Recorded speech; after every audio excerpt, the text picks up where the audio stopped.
Hello मेरे प्यारे बच्चों, नमस्ते। कैसे आप सभी? उम्मीद करते हैं कि आप लोग बहुत ही अच्छे होंगे, मस्त होंगे और अच्छे से मन लगा करके अपना पढ़ाई में व्यस्त होंगे। प्यारे बच्चों, आज का जो ये वीडियो होने वाला है, आज के इस वीडियो में आपका कक्षा 8 यानी कि 8वीं कक्षा का एनसीईआरटी गणित का अध्याय 1 जो कि है आपका परिमेय संख्या, ठीक है। जैसा कि आप थंबनेल में देख लिए होंगे, परिमेय संख्या के पूरे अध्याय को एक वीडियो में समाप्त किया जाएगा।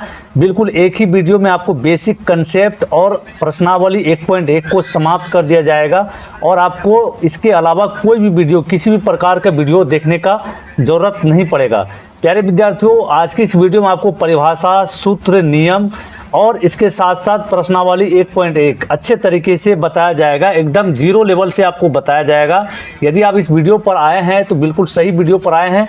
और सबसे पहला जो काम करना है प्यारे बच्चों, आपको इस वीडियो को लाइक कर देना है, ठीक है ना। वीडियो को लाइक कर देना है। तो चलिए जानते हैं कि आपको इस वीडियो के अंतर्गत यह जो चैप्टर नंबर 1 है, अध्याय 1 में आपका जो चैप्टर है परिमेय संख्या, इस परिमेय संख्या में कौन कौन सा चीज़, कौन कौन सा टॉपिक आपको पढ़ाया जाएगा, अच्छे तरीके से बताया जाएगा। देखिए, सबसे पहले तो ये जानेंगे हम लोग कि परिमेय संख्या होता आखिर क्या है, ठीक है। परिमेय संख्या जानने के बाद आपको कुछ नियम को बताया जाएगा जो कि आपको इस चैप्टर में काम आने वाला है। तो पहला नियम आपका आएगा क्रम विनिमयता का नियम, है ना, क्रम विनिमयता का नियम। दूसरा है सहचारिता का नियम और आगे बताया जाएगा आपको वितरण का नियम क्या होता है। फिर आपको बताया जाएगा योज तत्समक क्या होता है, गुणात्मक तत्समक क्या होता है और योज प्रतिलोम क्या होता है और आखिरी में गुणात्मक प्रतिलोम क्या होता है। ये सारा चीज़ बेसिक कंसेप्ट जब हम लोग जान लेंगे तो प्रश्नावली 1.1 ऑटोमेटिक तुरंत आप बना सकते हैं, कोई दिक्कत नहीं है, इसमें ज़्यादा समय आपको नहीं लगेगा। लेकिन उससे पहले क्या करना है आपको, बेसिक कंसेप्ट, प्यारे बच्चों, बेसिक कंसेप्ट को ज़रूर जान लेना है, क्योंकि यह नहीं जानेंगे तो आपको चैप्टर में दिक्कत होगा, बहुत ज़्यादा परेशानी का सामना करना पड़ेगा, ठीक है ना। तो चलिए वीडियो स्टार्ट करते हैं। लेकिन प्यारे बच्चों, सबसे पहले आपसे एक रिक्वेस्ट रहेगा कि मैं आपके लिए इतना मेहनत करके वीडियो बना रहा हूं, तो आपका काम बस मेरा थोड़ा सा हेल्प कर देना है। जैसे आपका मैं हेल्प कर रहा हूं वीडियो के माध्यम से। आपको करना क्या है, सबसे पहले इस चैनल पर अगर यदि आप नए आए हैं तो चैनल को सब्सक्राइब कर लेना है आपको, ठीक है ना। चैनल को सब्सक्राइब कर लेना है और फ्रेंड के साथ इस वीडियो को शेयर करना है। फ्रेंड के साथ इस वीडियो को ज़्यादा से ज़्यादा शेयर करना है ताकि दूसरे का भी हेल्प हो जाए, है ना, दूसरे विद्यार्थी का भी हेल्प हो जाए, मदद मिल जाए। इसके साथ ही साथ प्यारे बच्चों, यदि आप चाहते हैं कि कक्षा 8वीं का एनसीईआरटी गणित के साथ साथ एनसीईआरटी गणित का पूरा का पूरा सॉल्व पीडीएफ जो है चैप्टर वाइज, सॉल्व पीडीएफ क्या चैप्टर वाइज मिल जाए, तो आपको करना क्या है, इस नंबर पर आप अपने गुरुजी का नंबर है जो 7988997348, ये मेरा व्हाट्सअप नंबर है, ठीक है ना। ये मेरा व्हाट्सअप नंबर है, इस पर आप मुझसे डायरेक्ट कांटेक्ट कर सकते हैं, ठीक है। इस पर आप जो है मैसेज करके पीडीएफ को प्राप्त कर सकते हैं, ठीक है। तो चलिए वीडियो को शुरू करते हैं, यानी कि चैप्टर को शुरू करते हैं। तो सबसे पहले आपको बताए थे क्या कि मेरे द्वारा बताया जाएगा कि परिमेय संख्या क्या होता है ना, परिमेय संख्या क्या होता है उसके बारे में बताया जाएगा। तो यहाँ पर जो चैप्टर है हम लोग का परिमेय संख्या, यहाँ पर लिख लेते हैं टॉपिक को, परिमेय संख्या।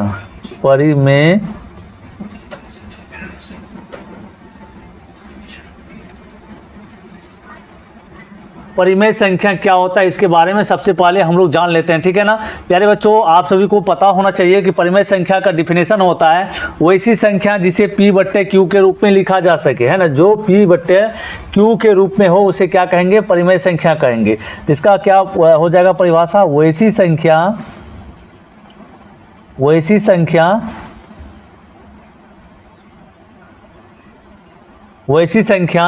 जिसे P/Q के, अरे यार पेन खत्म हो गया, चलो कोई बात नहीं, दूसरा पेन ले लेते हैं। ये P/Q के रूप में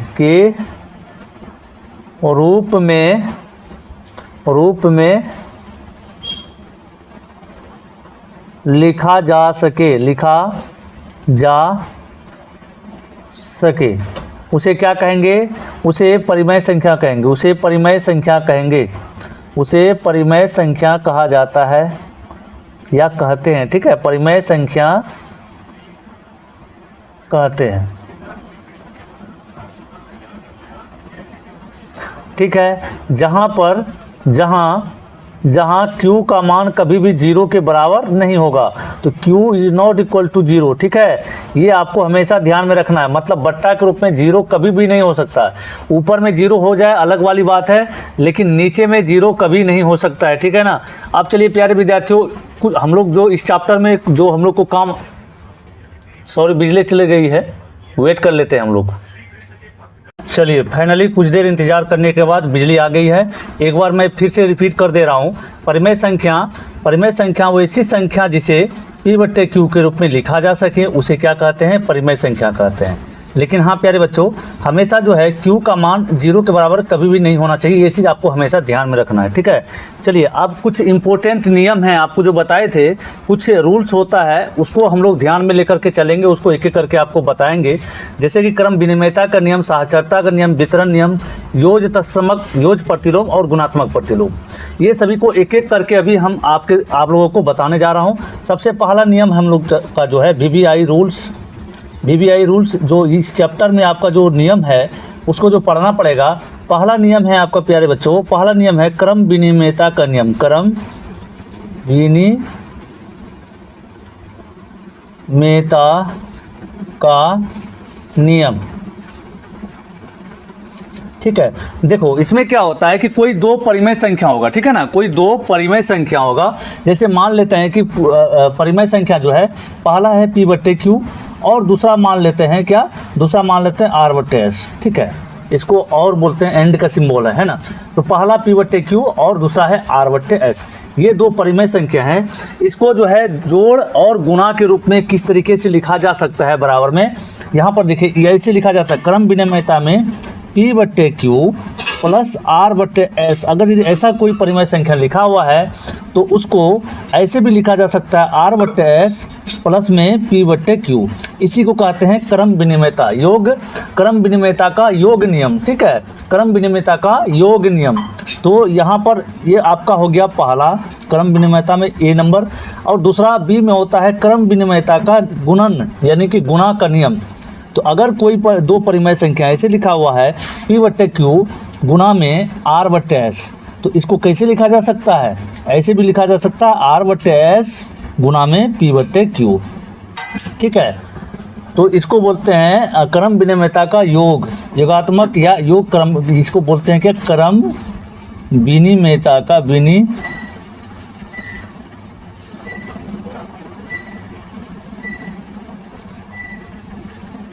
योग नियम, योग। ठीक है, और इसको बोलते हैं गुणात्मक क्रम विनिमयता या क्रम विनिमयता का गुणन नियम। ठीक है, क्रम विनिमयता का गुणन नियम। ठीक है, ये हो गया आपका। इसके आगे है आपका सहचारिता का नियम। ठीक है, सहचारिता या सहचर्यता का नियम। ठीक है, आगे आपका दूसरा नंबर में है सहचारिता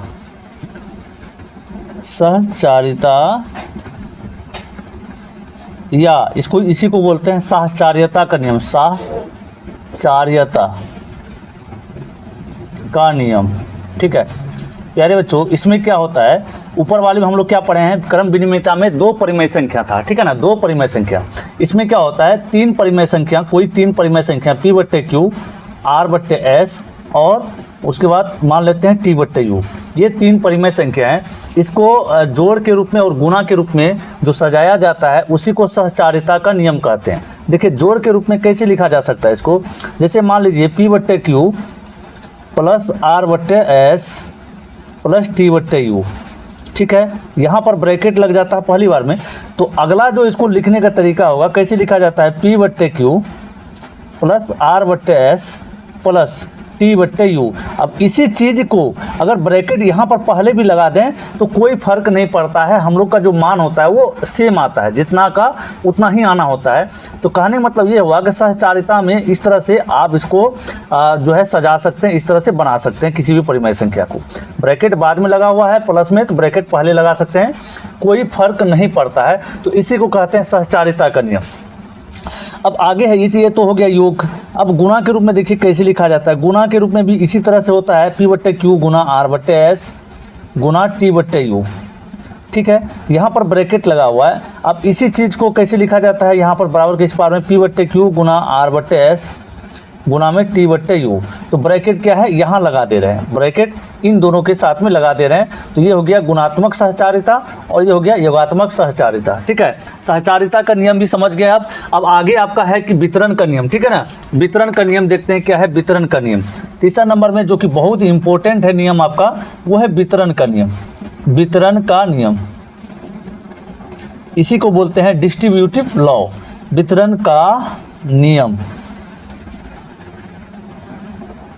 देखिए इसमें आपको घबराने वाली कोई बात नहीं है। मेरे द्वारा जो नोट्स बनाया गया है उसका PDF आप व्हाट्सएप में ज़रूर करके मंगा लीजिए, क्योंकि देखिए आपको ऐसे समझाने के लिए मैं समझा दे रहा हूँ, लेकिन जब आप बाद में देखेंगे थोड़ा सा आपके माइंड से हो सकता है निकल जाए। जब आपके पास PDF रहेगा ना, आपका पूरा एक्सप्लेनेशन का PDF रहेगा बेसिक कंसेप्ट का, तो आप एक बार और देख करके उसको अच्छे से समझ करके रिमाइंड कर सकते हैं अपने माइंड में, ठीक है। तो बहुत अच्छे तरीके से सजा करके परिभाषा सहित एकदम भाषा में लिख करके उसके बाद नियम को लिखा गया है PDF में, तो उस चीज़ को आप ज़रूर ले लीजिए। तो आगे चलिए, क्या है हम लोग का वितरण का नियम। इसमें क्या है, P/Q और R/S और T/U, तीन परिमेय संख्या इसमें भी रहेगा, P/Q, R/S और T/U। मान लेते हैं ये तीन परिमेय संख्या है, तो इसको वितरण के नियम के अनुसार कैसे लिखा जाता है, यहाँ पर देखिए वितरण के नियम के अनुसार ऐसे लिखा जाता है, P/Q और गुणा में यहाँ पर है ब्रैकेट लगा था R/S प्लस में T/U, ठीक है। यहाँ प्लस रहा था, आप ध्यान दीजिएगा, ये वितरण का नियम है। अब इसी को कैसे लिखा जाता है वितरण के नियम के अनुसार, इसको लिखा जाता है P/Q, ब्रैकेट खोल दिया जाता है P/Q। ये P/Q जब ब्रैकेट खुलेगा, एक बार इसमें गुना होगा और एक बार इसमें गुना होगा, तो गुना का चिन्ह दे करके R/S, उसके बाद यहाँ फिर प्लस है, प्लस का चिन्ह है तो प्लस दिए, फिर ये P/Q क्या होगा, इसके साथ गुना हो जाएगा P/Q गुना T/U। इसी को बोलते हैं वितरण का नियम, ठीक है ना। इसी को बोलते हैं क्या, वितरण का नियम। आपका ये वितरण का नियम हो चुका है। आगे है, चलिए आगे जो इम्पोर्टेंट चीज़ है आपको योगात्मक योज तत्समक, आगे जो नियम है आपका चौथा नंबर में, योज तत्समक।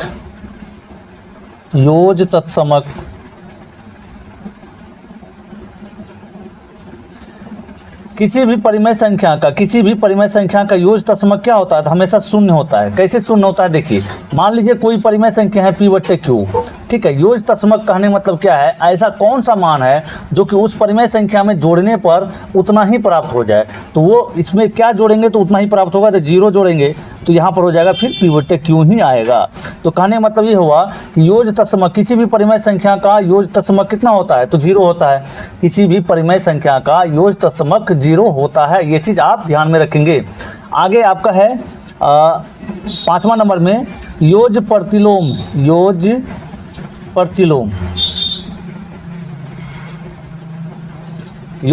देखो क्या होता है, किसी भी परिमेय संख्या का कौन सा मान उस पर जोड़ेंगे जो कि उसका मान 0 के बराबर हो जाए, ठीक है, 0 के बराबर हो जाए। तो उसमें जैसे मान लीजिए P/Q है, तो इसमें क्या जोड़ा जाए, तो माइनस P/Q जोड़ा जाए तो क्या हो जाएगा, 0 के बराबर हो जाएगा, 0 के बराबर हो जाएगा। तो कहने मतलब ये हुआ कि इस परिमेय संख्या P/Q का परिमेय संख्या का योज प्रतिलोम क्या होगा, तो माइनस P/Q होगा, माइनस P/Q। आपको क्या करना है, जो परिमेय संख्या रहता है उसमें खाली माइनस लगा देना है, वही आपका योज प्रतिलोम हो जाता है, ठीक है। आगे है आपका गुणात्मक तत्समक।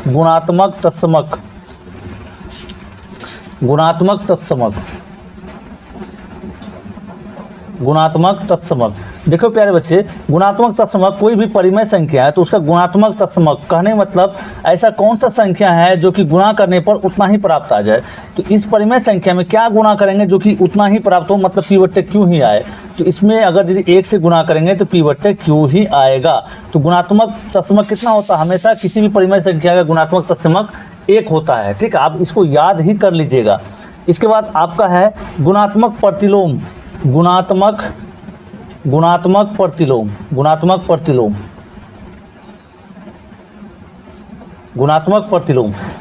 प्रतिलोम कहने का मतलब क्या है, ऐसा कौन सा संख्या है जो कि इस परिमेय संख्या में P बट्टे Q में गुना करने पर आपका जो है ये 1 प्राप्त हो जाए। तो इसका मतलब ये है कि इस परिमेय संख्या में, इसी परिमेय संख्या को उल्टा करके अगर यदि गुना कर देंगे तो हम लोग का कट के कितना प्राप्त हो जाएगा, तो 1 प्राप्त हो जाएगा। तो गुणात्मक प्रतिलोम किसी भी परिमेय संख्या P बट्टे Q का गुणात्मक प्रतिलोम क्या होगा, गुणात्मक प्रतिलोम ये क्या होगा, तो ये होगा Q बट्टे P। ये चीज़ आप याद रखिएगा।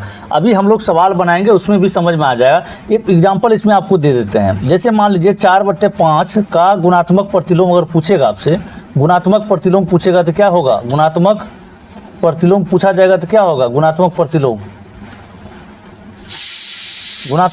क्या होगा प्यारे बच्चे, 5/4 होगा। आपको क्या करना, उल्टा कर देना, इसको सिर्फ उल्टा कर देना, ये हो जाएगा। और योज प्रतिलोम अगर कहेगा, योज प्रतिलोम करने के लिए जैसे मान लीजिए यहाँ पर योज प्रतिलोम अभी टॉपिक पढ़े थे, तो अगर यदि आपको कहा जाएगा, एग्जाम्पल ले लेते हैं, मान लीजिए 4/5 का योज प्रतिलोम क्या होगा, योज प्रतिलोम बताइए, प्रतिलोम। तो योज प्रतिलोम में आपको क्या करना है, सिर्फ माइनस लगा देना, जो परिमेय संख्या दिया रहेगा उसके आगे माइनस लगा देना है। योज प्रतिलोम होता है, और गुणात्मक प्रतिलोम क्या होता है, उल्टा हो जाता है। जो परिमेय संख्या दिया हुआ है उसको पलट देना, नीचे वाला ऊपर और ऊपर वाला नीचे। अब चलिए प्यारे बच्चों, हम लोग आ जाते हैं अपने एक्सरसाइज पर। जो आपका जो बेसिक कंसेप्ट जितना भी था वो सारा कुछ आपको बता दिया गया है। इसमें कोई दिक्कत आपको चैप्टर में नहीं होगा। जितना भी चैप्टर में बनाइएगा, जितना भी सवाल आपके सामने आएगा, अगर ये चीज़ आपको अच्छे से समझ में आ गया है तो सवाल बनाने में आपको कोई दिक्कत नहीं होगा, ठीक है ना। तो सबसे पहले प्रश्नावली 1.1 को खोल लीजिए, आपके सामने दिख रहा होगा। अगर यदि बुक है तो वहाँ पर देखिए बुक में अपना, अन्यथा आपके स्क्रीन पर दिख रहा होगा, यहाँ पर देख लीजिए। आपका जो प्रश्नावली में यहाँ पर टोटल मिलाकर के 2 सवाल है। दो में पहला नंबर में 3 सवाल है टोटल, और दूसरा नंबर में टोटल 1 सवाल है। इसमें आपको क्या करना है, गुणधर्म लिखने के लिए कहा जा रहा है। तो अभी हम लोग तुरंत गुणधर्म पढ़े हैं, तो यहाँ पर टॉपिक को पढ़िए। प्रश्नावली 1.1 का क्या है, क्या कहा जा रहा है, आपको कहा जा रहा है कि निम्नलिखित प्रत्येक में गुणन के अंतर्गत उपयोग किए गए गुणधर्म का नाम लिखिए, ठीक है ना। गुणधर्म का क्या करना है प्यारे बच्चों, नाम लिखना है। तो यहाँ पर क्या करना है, प्रश्नावली लिख लेते हैं। प्रश्नावली 1.1, ठीक है। प्रश्नावली 1.1 शुरू कर रहे हैं। देखिए पहला जो आपका है, पहला जो सवाल है 1 नंबर का, 1 नंबर में जो सवाल है प्यारे बच्चों, वो दिया हुआ है 4/5 -4/5 गुना 1 बराबर में 1 गुना -4/5, ठीक है। अब बराबर कर दिया है कितना, -4/5। इसमें कहा जा रहा है कि इसमें सवाल में हम लोगों से पूछा है कि इसमें कौन सा नियम लागू हुआ है, वो बताइए। तो यहाँ पर देखिए प्यारे बच्चों, आपको देखने से लग रहा है कि वही संख्या में, इस परिमेय संख्या में, किस परिमेय संख्या से गुणा किया गया है, 1 से गुणा किया गया है, तो उसका मान उतना ही आया है। तो आपको क्या बताए थे, गुणात्मक तत्समक में उसी संख्या से गुणा किया जाता है। गुणात्मक तत्समक में 1 से गुणा करते हैं तो वही मान प्राप्त होता है। तो इसका जो आंसर होगा क्या होगा, गुणात्मक तत्समक,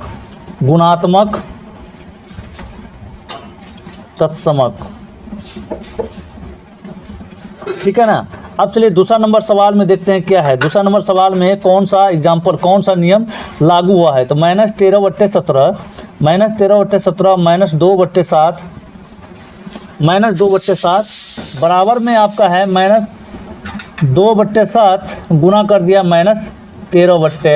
-13/17। देखो प्यारे बच्चों क्या किया है, इसके द्वारा क्या किया गया है, इसमें क्या किया है, यहाँ देखिए ये जो -13/17 था और यहाँ -2/7 था, तो इसको गुणा में था दिए, पहले इसको लिखा चले गया है, ब्रैकेट यहाँ लगा हुआ था, ब्रैकेट यहाँ लग गया। तो आपको अभी तुरंत पहला नंबर में जो नियम बताए थे वो क्या बताए थे, क्रम विनिमयता का नियम। क्रम विनिमयता में 2 तरह का नियम था, एक था जोड़ वाला और एक था गुणा वाला। ये कौन सा है, गुणा वाला क्रम विनिमयता का नियम है। तो इसका आंसर क्या हो जाएगा, इसका आंसर प्यारे बच्चों हो जाएगा क्रम विनिमयता का नियम, क्रम विनिमयता।